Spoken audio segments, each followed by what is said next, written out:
Hello everyone, I welcome you back to this channel Civil Spotlight. और आज हम start करने वाले हैं स्ट्रक्चर एनालिसिस का लेक्चर 1 का बचा कुचा पार्ट। स्टैटिक इनडिटर्मिनेसी के बाद जो काइनेमेटिक इनडिटर्मिनेसी थी उसके बारे में आज हम बात करने वाले हैं। इस चैप्टर का नाम है डिटर्मिनेसी इनडिटर्मिनेसी। तो चलिए शुरू करते हैं। हियर वी गो।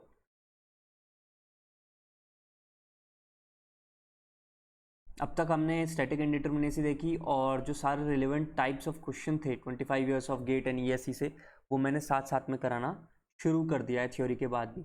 इससे ज़्यादा क्लियरिटी और ज़्यादा टाइम तक एक रिमेम्बरेंस बनी रहती है बच्चों के लिए। तो चलें शुरू करते हैं। Let's begin our new part, lecture 1 का पार्ट 2, यानी कि kinematic indeterminacy. Okay, kinematic indeterminacy को बुक्स और थ्रू आउट स्टैंडर्ड नोटेशन में डीके के पॉइंट से डिनोट किया गया है। तो मैं भी यहाँ पे डीके से ही डिनोट करूँगा, कोई अलग नोटिफिकेशन नहीं लूँगा। तो काइनेमेटिक इनडिटर्मिनेसी को बुक्स में क्या लिखा गया है, मतलब सिंपल से सिंपल लैंग्वेज की बात करेंगे। सबसे पहले डेफिनेशंस आपको देखने को मिलेगी। Total number of available degrees of freedom, ये बिल्कुल ऐसा लिखा मिलेगा। ऑफ स्ट्रक्चर मतलब total number of available of degrees of freedom of structure होना चाहिए। ये मैंने जानबूझ के नहीं लिखा है क्योंकि मैं यहाँ नीचे सब समझाऊंगा तब आपको समझ में आएगा। कई बार ऐसा भी लिख देता है total number of available degrees of freedom of individual member की बात नहीं कर रहे हैं हम बात कर रहे हैं स्ट्रक्चर एज अ होल। अभी काइनेमेटिक इनडिटर्मिनेसी की ये तो डेफिनेशन से क्या पता चल रहा है कि डिग्रीज ऑफ फ्रीडम मतलब कि अगर हमने इस पर लोड लगाया तो इसके अंदर क्या क्या मूवमेंट हो सकते हैं, वो है डिग्रीज ऑफ फ्रीडम, जो यहाँ पे मैं अभी डिस्कस करूंगा। पहले पर एक दो और डेफिनेशन देख लेते हैं कि वो क्या है। अब दूसरी डेफिनेशन जो है, ये मेरे को ज़्यादा अच्छी लगती है क्योंकि इससे बच्चों को समझ में आता है। ये है number of unknowns displacement components greater than compatibility equations are regarded as the degree of kinematic indeterminacy. अरे ये बढ़िया बढ़िया चीज़ का ये मतलब है, जैसे आप सपोज करो ये बीम ले रहे हो कैंटिलीवर की बीम का एक छोटा सा हिस्सा ले लो और ये वाला हमने कंसिडर कर लिया। यहाँ पे इसके पास कितने डिग्रीज ऑफ फ्रीडम हो सकते हैं, यानी कि वो अगर अब 2D में देखें, मैं 2D में देख रहा हूँ अभी, 2D में देखूँ तो वो कहाँ कहाँ कैसे कैसे डिफ्लेक्ट रोटेट कर सकता है।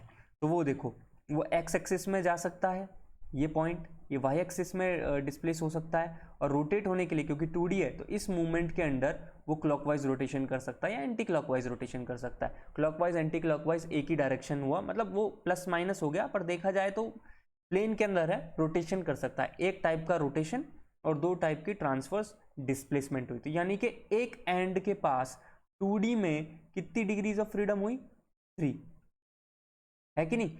तो ये यहाँ पे मैं लिख भी देता हूँ, और ये 2D के अंदर कितनी डिग्रीज ऑफ फ्रीडम हुई, 3 डिग्रीज ऑफ फ्रीडम हो गई हमारे पास। कैसे हुई, I hope you get it now. अब हम बात करते 3D में। 3D में 6 डिग्रीज ऑफ फ्रीडम है। कैसे, अब देखो यहाँ पे ये जो पर्टिकुलर एक क्रॉस सेक्शन एरिया आपने देख रहे हो यहाँ पे, इसके अंदर इसके अगर मैं X Y axis Z axis बनाऊँ तो ये एक्स के अंदर ट्रांसवर्सली डिस्प्लेस हो सकता है, वाई के अंदर ट्रांसवर्सली डिस्प्लेस हो सकता है, जेड के अंदर ट्रांसवर्सली डिस्प्लेस हो सकता है। मूवमेंट इन अबाउट एक्स की वजह से इसका रोटेशन हो सकता है, मूवमेंट अबाउट वाई की वजह से रोटेशन हो सकता है, मूवमेंट अबाउट जेड एक्सिस के अबाउट होने की वजह से एक और रोटेशन हो सकता है। यानी कि इसके पास कितने डिग्रीज ऑफ फ्रीडम हुए, ट्रांसलेशन के 3 और मूवमेंट्स की वजह से रोटेशन के 3, कितने हो गए टोटल 6। तो 6 डिग्रीज ऑफ फ्रीडम हो गए, जबकि 2D में कितने हैं, 3 डिग्रीज ऑफ फ्रीडम है।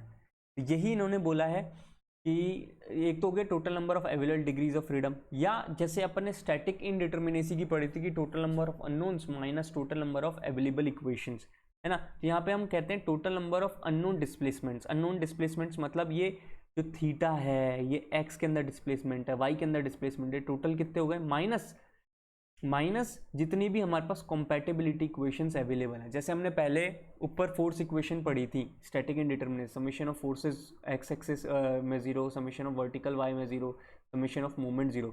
वहाँ क्या कर रहे थे, 3 अवेलेबल इक्वेशंस को हम यूज़ कर रहे थे। इसी तरीके से कंपैटिबिलिटी इक्वेशंस होती हैं जिनके अंदर हम डेल्टा और थीटा के बारे में जानते हैं, यानी कि ऐसी इक्वेशन जिनकी वजह से मेरे को डेल्टा और थीटा के बारे में आइडिया लग सकता है, उन इक्वेशंस को हम कंपैटिबिलिटी इक्वेशंस कहते हैं।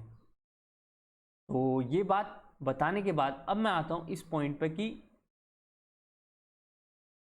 इसको निकालते कैसे हैं। आप सबसे इजी और सबसे बेसिक एग्जांपल लेते हैं काइनेमेटिक इंडिटरमिनेसी का। Before we begin I would like to remind you, kinematic हो गया चलता फिरता, सिंपल बात होती है। Indeterminacy extra number of unknowns, वो बात हो गई है, ये समझ में आया। काइनेमेटिक का मतलब है रोटेशन, जो ऐसे अननोन्स, रोटेशंस और डिस्प्लेसमेंट्स जो हम नहीं निकाल पाते हैं इक्वेशन से, वो वाले क्या कह गए, काइनेमेटिकली इंडिटरमिनेट स्ट्रक्चर्स हो गए, और उन नंबर ऑफ अननोन्स को हमने काइनेमेटिक इंडिटरमिनेसी बोल दिया। तो बात करता हूं जैसे मैं ये एग्जांपल की, यहाँ पे फिक्स्ड बीम है। अब आप पॉइंट ए लें चाहे बी लें, अगर ए और बी फिक्स है तो ए क्या कभी रोटेट कर पाएगा? नहीं, इसका रोटेशन जीरो। क्या इसका ट्रांसलेशन वाई या एक्स डायरेक्शन में हो सकता है क्या? नहीं सर, कहीं नहीं हो सकता। इसका मतलब इसका ए पॉइंट भी फिक्स है, बी पॉइंट भी फिक्स है, यानी कि पूरी की पूरा सिस्टम, अगर मैं ए से बी को एक पूरे सिस्टम की आंखों से देखूं तो वो कहीं हिल सकता है क्या? नहीं हिल सकता। हाँ सर, आप कहोगे सर बीच में तो ऐसे कोई लोड लगाऊंगा तो डिस्प्लेसमेंट हो सकता है, मैं कहूँगा बिल्कुल हो सकता है। बट जब मैं डिग्रीज ऑफ फ्रीडम की बात करता हूँ तो मैं एज ए सिस्टम की बात करूंगा, मैं जॉइंट्स पे देखूंगा, मैं जॉइंट्स पे देखूंगा कि इनके पास कितना रोटेशन और कितना ट्रांसलेशन है, ना कि कोई हम बीच में कंटिन्यूस पार्ट को देखूंगा। या अगर मैं कंटिन्यूस पार्ट को देख रहा हूँ तो फिर मैं इसको ऐसे फ्री बॉडी डायग्राम बना के देखूंगा कि हाँ यहाँ पे अब कितना है। तो आप जब भी देखें सिस्टम को एज अ होल देखें और उसको जॉइंट्स पे देखें, उसके जॉइंट्स के पास कितने उसके पास डिग्रीज ऑफ फ्रीडम है। तो यहाँ पे इसके पास टोटल डिग्रीज ऑफ फ्रीडम है जीरो। अगर total degrees of freedom zero हुए तो वो कैसा हुआ? काइनेमेटिकली डिटर्मिनेट, यानी कि काइनेमेटिकली मैं पता लगा सकता हूँ बिना किसी इक्वेशन के, क्योंकि कॉम्पेटिबिलिटी इक्वेशंस तुम हम लिखते हैं थियोरेटिकली, पर आपको क्या कभी किसी ने पढ़ाई कॉम्पेटिबिलिटी इक्वेशन कि बेटा थीटा और डेल्टा के अंदर ये लो इक्वेशन? अभी तक नहीं पढ़ाई गई है, अभी तक मैंने भी कोई ऐसा डिस्कशन नहीं किया है। तो आपके पास इसके लिए कोई काइनेमेटिक इक्वेशन है यानी कॉम्पेटिबिलिटी इक्वेशन है? नहीं है। अगर वो नहीं है तो सीधा तौर पे क्या आंसर हो गया? Zero, obviously. और जीरो हो गया तो वो कैसी हो गई? डिटर्मिनेट, क्योंकि मैं पता लगा सकता हूँ ना अभी। डिटर्मिनेट क्या है? जिसके बारे में मैं जानकारी हो, जिसके बारे में फाइंड आउट कर सकूँ, तो यहाँ डिटर्मिनेट कर सकता हूँ। कोई डिस्प्लेसमेंट नहीं, कोई रोटेशन नहीं है।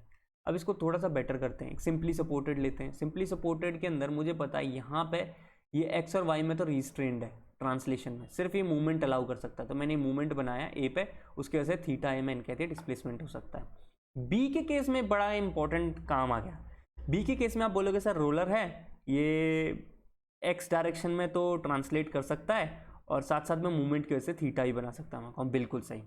मैंने यहाँ पे जानबूझ के देखो एक रेड से आपको काट के दिखाया है, डेल्टा बी जो है एक्स डायरेक्शन में नहीं है।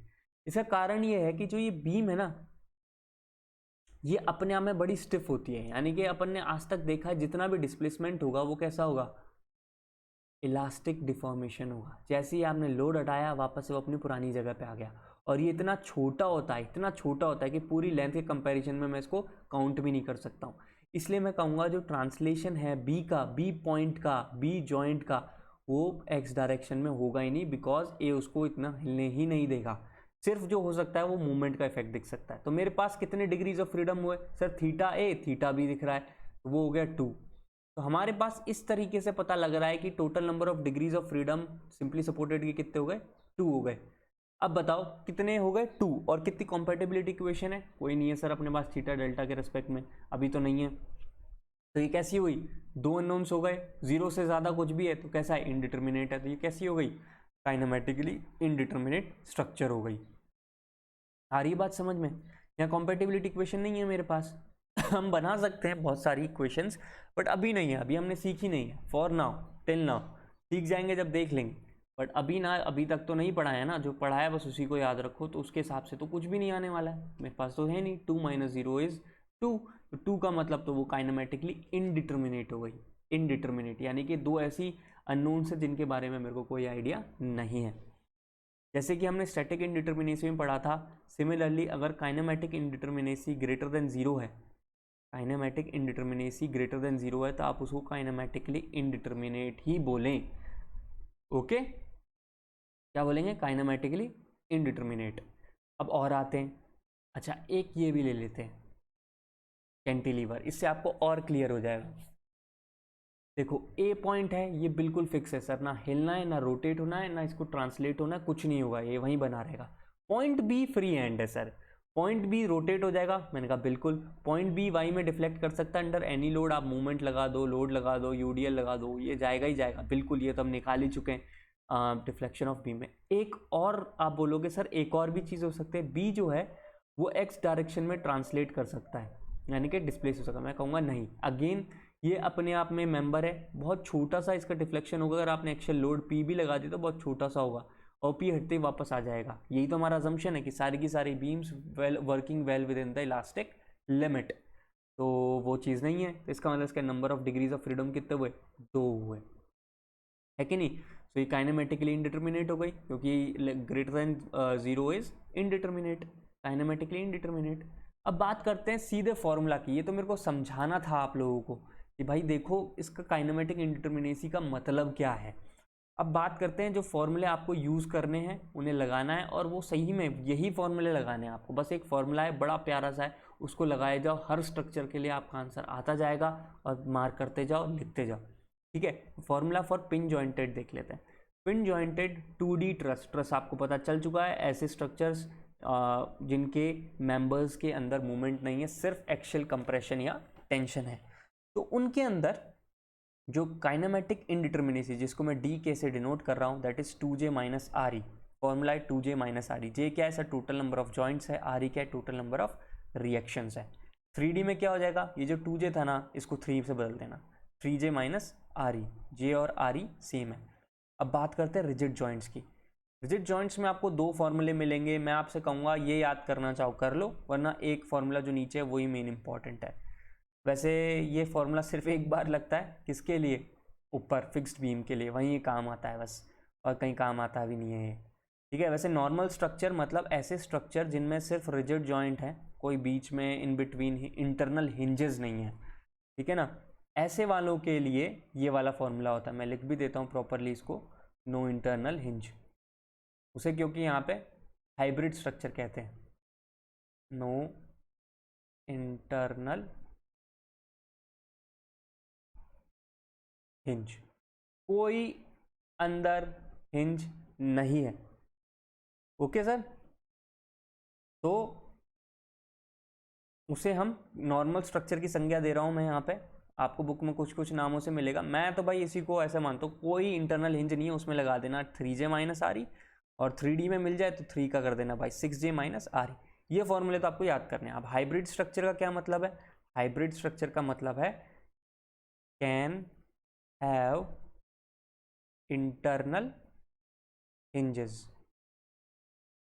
ठीक है। ऐसा जरूरी नहीं है कि जो फॉर्मूला मैंने दिया है तभी लगाना जब इंटरनल हिंज है, अगर इंटरनल हिंज नहीं भी है ना तो भी ये फॉर्मूला लगाओगे आपका आंसर गलत नहीं आएगा। ये all in one type formula हो गया ना। तो इसमें 2 कंडीशंस होती हैं, 2 कंडीशन को क्या कहते हैं हम, एक्चुअली इन एक्सटेंसिबल और एक्चुअली एक्सटेंसिबल।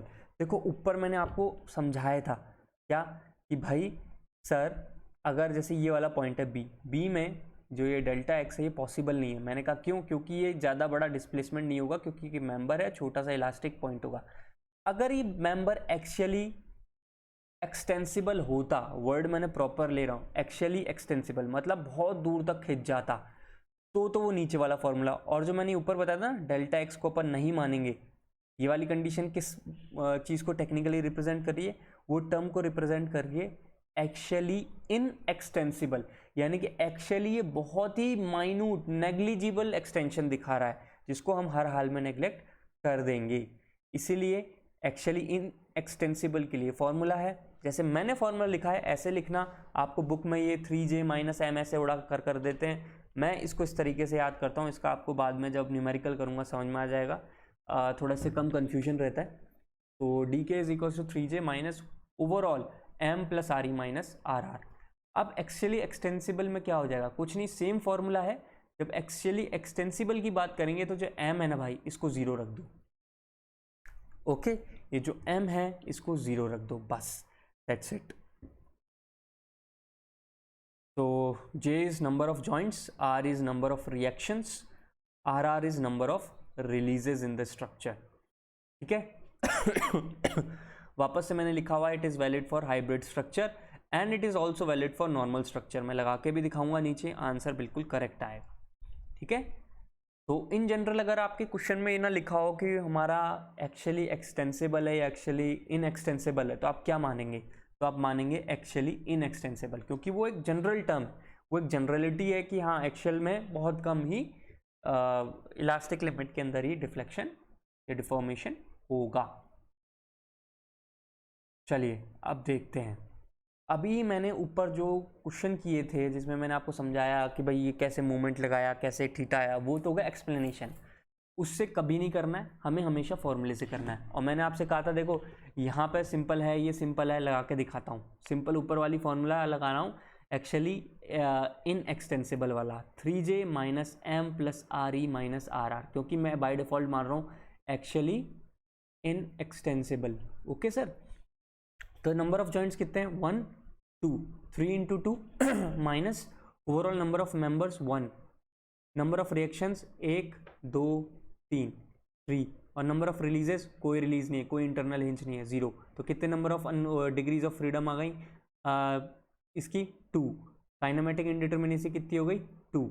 तो ये काइनेमेटिकली इंडिटर्मिनेट है? यस सर, क्योंकि ग्रेटर देन 0 है तो काइनेमेटिकली इंडिटर्मिनेट हुआ। अब इसको देख लेते हैं, 3j minus M plus R E minus R R, same formula है। इसके पास कितने जॉइंट्स है सर? A and B. हाँ बी भी एक जॉइंट है, भले से फ्री हैंड है तो क्या हुआ, जॉइंट तो गिना जाएगा ना वो। तो 3 into 2 minus number of members 1, number of reactions 1 2 and 3, number of releases 0, we get 2। किसके लिए?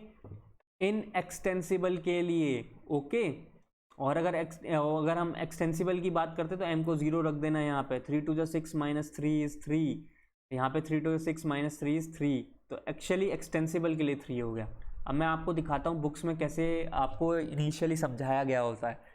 अब जैसे फ्रेम है, अभी तक तो बड़ा ईजी था, अब जैसे फ्रेम आ जाते हैं ना, फ्रेम के ऊपर फ्रेम, अब इसके ऊपर और फ्रेम और फ्रेम और फ्रेम, तो आप बड़े परेशान हो जाओगे वो बुक वाले तरीके से कि मैं इसको डिस्प्लेस करके देखता हूँ तो ये कितना डिस्प्लेस होगा, ये होगा नहीं होगा, ऊपर वाला होगा नहीं होगा, तो वो बड़ा गड़बड़ हो जाता है। तो मैं यहाँ वो ही करके दिखाता हूँ। देखो यहाँ पे हमारे पास A B C D joints हैं। मैंने आपको कहा था सिंपल जॉइंट्स देखना कहाँ पे हैं, उन जॉइंट्स के डिग्रीज ऑफ फ्रीडम देखने होते हैं। ए और डी तो फिक्स हैं तो हटाओ, 0 कर दो। बी और सी जो है जॉइंट है, ठीक है। मैक्सिमम कितनी डिग्रीज ऑफ फ्रीडम हो सकती है सर? आप बोलोगे रोटेट कर सकता है, मैंने कहा ओके, और ये यहाँ पे डिस्प्लेस कर सकता है हवा में, मैंने कहा ओके, और ये हॉरिजॉन्टली डिस्प्लेस कर सकता है, मैंने कहा ओके। यही काम यहाँ डी पे हो सकता है। मैक्सिमम 3 और 3 हो सकते थे। अब लॉजिक लगाते हैं, अगर एक्चुअली इनएक्सटेंसिबल है तो क्या है, ये तो एक्चुअली एक्सटेंसिबल कर दिया आपने, सी अपनी दुनिया में जा रहा है, बी अपनी दुनिया में जा रहा है, तब हुआ ना 3 एंड 3, ठीक है। अब बात करो ए बी की और बी सी की। अगर मैंने यहाँ पे कोई हॉरिजॉन्टल डिस्प्लेसमेंट दिया तो क्या वो सी पे भी हॉरिजॉन्टल डिस्प्लेसमेंट आएगा कि नहीं आएगा? ऐसा थोड़ी है मैंने बी को ऐसा डिस्प्लेसमेंट दे दिया और अब इस लोड की वजह से सी जो है ऐसे डिस्प्लेस कर जाएगा, ऐसा तो होने से रहा सर।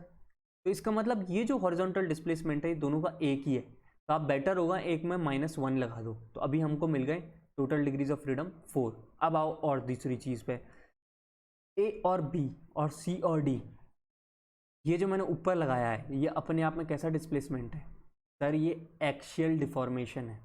क्या ये एक्शियल डिफॉर्मेशन अलाउड होगा? अभी ऊपर इतना समझाया है, अलाउड नहीं हो सकता है, हो ही नहीं सकता है कि इतना अच्छे से अलाउ करें। तो ये 2 और कटेंगे, अभी तक 5 हो चुका था, 5 - 2 इज 3। आई बात समझ में? क्यों? 1 delta B and delta C को सेम ही होना होगा, जितना बी जाएगा उतना सी जाएगा, जो मैंने लिखा -1, और 2 इसलिए क्योंकि जो ऊपर है वो एक्चुअली रिस्ट्रेंड है, वही बात की। तो number of degrees of freedom total frame के कितने हुए? 3 हुए। ये तो हो गया समझदारी का तरीका। अब मेरी तरह जो बच्चे ना समझे, उनको कुछ नहीं समझ में आता, टाइम बचाना है पेपर के अंदर, फॉर्मूला लगाओ काम चलाओ, ठीक है। तो 3j minus M plus R E minus R R, आ जाओ भाई। नंबर ऑफ जॉइंट्स कितने हैं इसमें? नंबर ऑफ जॉइंट्स देख लेते sir, 1 2 3 4 4। So I have placed the 4, 3 into 4 minus overall number of members 1 2 and 3, ठीक है। 3 भी रख दिया। नंबर ऑफ रिएक्शंस सर दोनों फिक्स हैं, तो 3 इसकी 6 यहाँ पे 6 हो गई। नंबर ऑफ रिलीजेस कोई इंटरनल हिंज है नहीं, तो we got 0। Solving we got 3। तो देखा आप लोगों ने, या तो आप बिल्कुल इतना हाई फाई दिमाग लगाओ इन फ्रेम्स के साथ, या अच्छा है आप सीधे फॉर्मूले लगाओ। फॉर्मूला लगाना सबसे बढ़िया है यार, मेरे को बहुत अच्छा लगता है। अब आपसे ना एक क्वेश्चन आया होगा, ये तो हो गए। अब आप जैसे सोच रहे होंगे ऊपर स्टैटिक इंडिटर्मिनेसी के टाइम पे पीयूष सर अपन ने जैसे देखा था कि नंबर ऑफ रिएक्शन खत्म, अगर मैं ऐसे ही लोड लगा दूं किसी फ्रेम पे तो उसकी काइनेमेटिक इंडिटर्मिनेसी बदल जाती है क्या सर? तो भाई ऐसा है, नहीं बदलती है। तुम लोड कैसा ही लोड लगाओ, सिंपल लोड लगाओ, तुम तो पूरा आराम से लिखो, इक्वेशन से ही सॉल्व करो, इसमें कोई लॉजिक है ही नहीं, तुम तो सिर्फ इक्वेशन लगाते चलो। देखो मैं दिखाता हूँ। Kinematic indeterminacy 3j minus M plus R E minus R R, वही फॉर्मूला है। यहाँ देखो ये है हिंज, ये है हिंज। हिंज का मतलब नंबर ऑफ रिएक्शंस हो गई 4, 1 2 3 4, नंबर ऑफ रिएक्शंस तो यहाँ गई 4, ठीक है। Number of members 1 2 and 3, sir 3 आ गए। नंबर ऑफ रिलीजेस, ये इंटरनल हिंज गिवन है, तो 2 मेंबर माइनस 1 इज 1, तो नंबर ऑफ रिलीजेस भी 1 हो गए। Number of joints 1 2 3 4, 3 into 4 is 12, we got 6, ठीक है। सिमिलरली ये देखो एक मैंने फोर्स वाला भी क्वेश्चन यहाँ पे सॉल्व किया, आप लोगों के लिए कभी कंफ्यूजन ना हो। फोर्स लगा हुआ है, कोई डरने की ज़रूरत नहीं है, सीधे 3j minus M plus R E minus R R same लगाना है। नंबर ऑफ जॉइंट्स देखो 1 2 3 4, रख दिया सर 4। नंबर ऑफ मेंबर्स 1 2 3, रख दिया सर 3। नंबर ऑफ रिएक्शंस इसका 1, इसके 2 हो गए 3, रख दिया 3। नंबर ऑफ रिलीजेस 0, आ गया अपने आप 6। तो दोनों के अंदर जो आने वाला नंबर ऑफ डिस्प्लेसमेंट्स है वो सॉरी काइनेमेटिक इंडिटर्मिनेसी है, डिस्प्लेसमेंट्स एंड रोटेशन ओवरऑल कितने हैं सर? 6 है, जो हमें नहीं पता होंगे, ठीक है। अब एक अच्छा क्वेश्चन भी कर लेते हैं। काइनेमेटिक इंडिटर्मिनेसी प्लेन ट्रस की क्या होगी? काइनेमेटिक इंडिटर्मिनेसी प्लेन ट्रस की, ये ट्रस गिवन है, ट्रस के अंदर अगेन फॉर्मूला जो है 2j माइनस आर ई का है, 2j माइनस आर ई का ही फॉर्मूला लगाते हैं।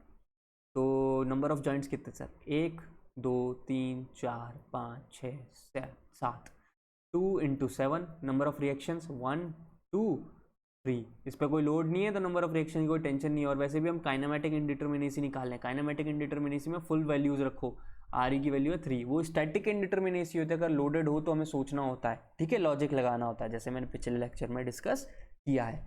वैल्यूज रख दी, आई गॉट 11। तो ये वो कुछ क्वेश्चंस थे जो मुझे लगा डिस्कस करने चाहिए। आगे जो क्वेश्चंस हैं, it is basically the combined mixture of static indeterminacy and kinematic indeterminacy. जितने मैंने एक तो क्वेश्चंस उठाए वो पहले समझाने के लिए उठाए, साथ साथ में मैंने 25 years of EAC and GATE के क्वेश्चन भी आपको करवा दिए। उसके साथ साथ मुझे लगा ईएसी गेट एसएससी जेई में कुछ ऐसे क्वेश्चंस भी हैं जो डिस्कस है, वर्थ डिस्कशन है, डिस्कसिंग है, तो मैं वो भी यहाँ पे डिस्कस कर रहा हूँ। चलिए डिस्कस करते हैं। पहला क्वेश्चन है, statically indeterminate building frame may be converted to statically determinate one by, ठीक है। स्टैटिकली इनडिटर्मिनेट है फ्रेम बिल्डिंग का वो ये रहा, इसको मैं स्टैटिकली डिटर्मिनेट करना चाहता हूँ। एक काम करते हैं, इनडिटर्मिनेसी देखो पहले तो, R E minus 3 plus 3c minus R R, यही होती है। 3c कोई लूप नहीं है, कोई रिलीज नहीं, हटाओ, 0 हो गया। ये हो गया 3 3 6, 6 माइनस 3 इज 3। तो नंबर ऑफ अननोन्स फोर्सेस कितने? 3। मेरे को 3 अननोन फोर्सेस हटाने, इसका मतलब मुझे 3 एक्स्ट्रा इक्वेशंस चाहिए। और मैंने आपको बताया एक हिंज हमको एक एक्स्ट्रा इक्वेशन दे रही है based on number of members it is connecting. यहाँ पे कोई स्पेशल, कोई बहुत कॉम्प्लेक्स नहीं है। इन्होंने सिंपली ऑप्शंस भी देखोगे ना, ए बी सी डी, इनमें एक ही चीज़ दी हुई है, hinges at mid height of column, ठीक है, यहाँ लगा दो, तो 2 ही तो इक्वेशन हुई, नहीं चलेगा। Hinge at the mid span of beam, यहाँ तो भी नहीं चलेगा। Hinges at both mid height of column and mid of beam, बिल्कुल 1 2 3, एक्स्ट्रा 3 इक्वेशन मिल गई, 3 से 3 कैंसिल हो गया, 0 बन गया डिटर्मिनेट। तो सबसे अच्छा ऑप्शन क्या है? सी। ऐसे अप्रोच करते हैं इस टाइप के क्वेश्चंस को। चलो एक और क्वेश्चन मुझे लगा वर्थ डिस्कसिंग है, वो ये रहा। इसमें कुछ स्टेटमेंट्स दिए और पूछे कौन से करेक्ट है कौन से इनकरेक्ट है। पहला, statically indeterminate structure is not economical from material standpoint in comparison to the statically determinate structures. Okay, देखो एक बात बताता हूँ, पहले जब हमने स्टार्ट किया था, आपने ब्रिटिश राज हो इंडिया में या इवन उनकी खुद की कंट्रीज़ में, चाहे एल्फिल टावर बनाए गए हों, ये सब वो टाइम था जब उन लोगों को ट्रस्ट समझ में आया था कि भाई हम मूवमेंट हाथ से कैलकुलेट नहीं कर सकते हैं और बड़ा ही पेन्स टेकिंग वर्क होता था। तो वो लोग बहुत प्रेफर करते कि ट्रस्ट बनाओ और उससे काम चलाओ। इसलिए हमारे जो पुराने रेलवे ब्रिजेज़ हैं और रोड ब्रिजेज़ हैं, चाहे आप हिमाचल अगर घूमने गए हो तो आपने बहुत देखा होगा, वो अंग्रेज़ बना गए और थोड़ा बहुत हम उनको मेंटेन करने की कोशिश कर रहे हैं, वो सारे के सारे आज भी ट्रस ब्रिज हैं। उसका बहुत बड़ा रीज़न ये है कि उस टाइम पे हमें इतना ही पता था, बट जैसे जैसे रिसर्च बढ़ी आगे पता चला कि जो इनडिटरमिनेट स्ट्रक्चर्स हैं, यानी कि हमारे जो कॉन्क्रीट वाले रिजिड स्ट्रक्चर्स हैं, उनको उनके ऊपर किया गया खर्चा overall maintenance plus construction, mark my word, I am saying maintenance plus construction, दोनों में कम है एज कम्पेयर टू ट्रसेस। तो जो पुराने ट्रस बना दिए, अब उनको हटा के लगाएंगे तो पैसा लगेगा ना, उनको मेंटेन कर रहे हैं जब तक चल रहे हैं, 100 साल 120 साल चला लेंगे तो वापस अपन कॉन्क्रीट के बना देंगे, ये चल रहा है काम, ठीक है। तो statically indeterminate structure is not economical, ये बात गलत है। Statically indeterminate structures are more economical than determinate structures, तो पहला पॉइंट गलत हुआ, ठीक है। If n is the degree of indeterminacy, जैसे हमने ऊपर देखी थी 3 थी, यहाँ पे n हो गया। If these n redundancies are removed, then structure is unstable and determinate। देखो पहली चीज तो अगर आपने हटा दिया और मैंने साफ बताया कि आपका स्ट्रक्चर जो है वो अनस्टेबल तब होगा जब इसकी वैल्यू लेस देन 0 होगी, किसकी, स्टैटिक इनडिटरमिनेसी की। अगर स्टैटिक इनडिटरमिनेसी इक्वल्स टू 0 है तो स्ट्रक्चर स्टेबल है प्लस डिटरमिनेट भी है, ठीक है। सो यहाँ पे जो स्टेटमेंट दिया है प्रॉपरली गलत है, अनस्टेबल नहीं, वो स्टेबल होगा। Option 2 is wrong. In rigid frame analysis, okay, rigid frame मतलब वही ऐसा जैसा यूँ बना लिया करो, रिजिड फ्रेम मतलब दिमाग में डाल लो। The axial effects are neglected as compare to bending movement and shear force, बिल्कुल यही तो सीख रहा हूँ मैं कब से, ये बात सही है। तो ऑप्शन सी इज मतलब 3 इज ओनली करेक्ट ऑप्शन। एक और क्वेश्चन देखते हैं, अगेन इनमें से पूछ ले कौन से करेक्ट है। Properly constrained rigid system has several degrees of freedom, okay.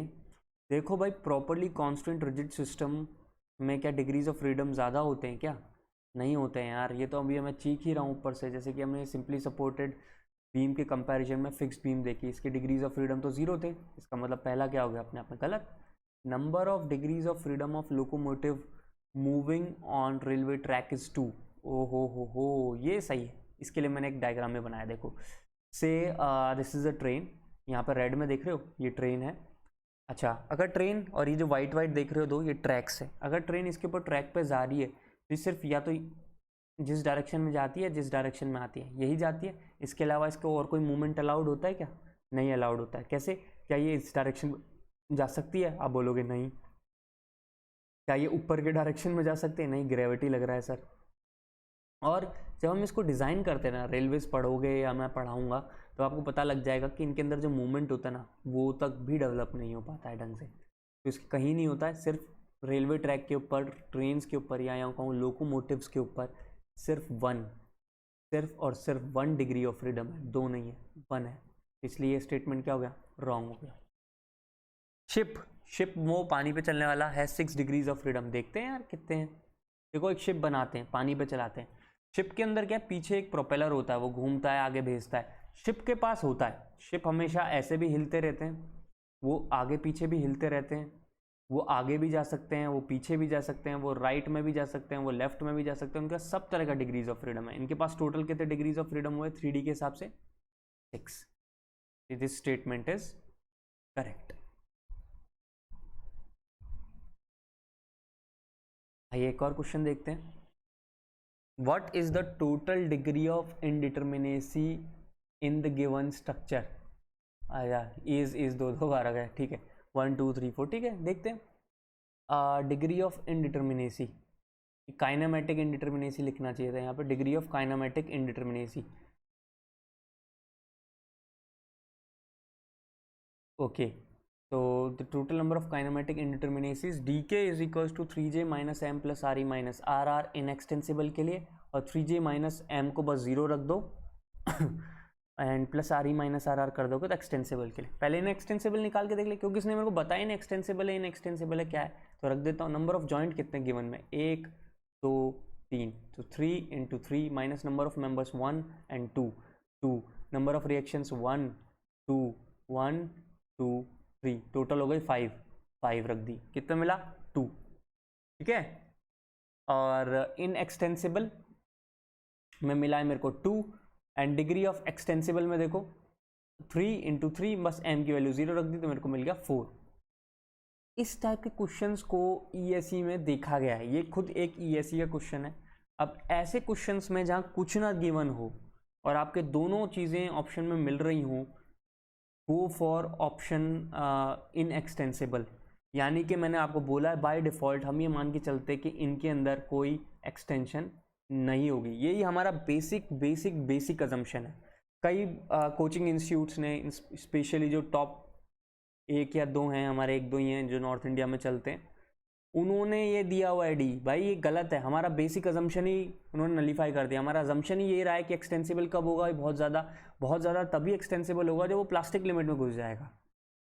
सही बात है। तो यहाँ पे इलास्टिक लिमिट रखनी है तो आप 2 को ही मार्क करें, अपने कंसेप्ट ना छोड़ें। एक और मैंने क्वेश्चन लिया है यहाँ पे, और आपको इससे पता चलेगा कई बार ऑप्शंस मैच नहीं करते हैं तो आपको कैसे दूसरी ओर देखना है। जैसे इसमें पूछा kinematic indeterminacy of frame is, ये फ्रेम दे दिया, लोड नहीं लगाया, सॉरी हिंज का पॉइंट मार्क किया हुआ है कि बी पॉइंट हिंज पॉइंट है, और 4, 8, 6, 10 ऐसे लिख दिया। D K is inextensible, यानी kinematic indeterminacy 3J minus M plus RE minus RR। मैं देखो बार एक ही फॉर्मूला यूज़ कर रहा हूँ, चाहे कुछ भी हो जाए, है ना। तो इसमें देखते हैं नंबर ऑफ जॉइंट्स कितने हैं, 1, 2, 3, 4, 3 into 4 minus number of members 1, 2, 3, number of reactions इसके 2 और इसके 3, कितने हो गए 5। नंबर ऑफ रिलीजेस, एक ही हिंज है, 2 मेंबर्स को कनेक्ट कर रही है, नंबर ऑफ रिलीज हो गई 1, यहाँ 1 रख दिया। वैल्यू कितनी आई 5। क्या 5 ऑप्शन में है? 4, 8, 6, 10 नहीं है सर। इसका मतलब कहीं ना कहीं ये भाई साहब हमसे चाहते हैं कि हम एक्सटेंसिबल पॉइंट की ओर देखें। एक बार एक्सटेंसिबल रख के देखो, 3J माइनस एम की वैल्यू को 0 रख दिया, plus RE minus RR, solve करोगे 8 आ जाएगा। 8 ऑप्शन में है। तो कई बार आपको ऐसे क्वेश्चन मिलेंगे जिसमें ये तो नहीं बोल रहे कि एक्सटेंसिबल का निकाल दे, बट आप पहले इनएक्सटेंसिबल का निकालो।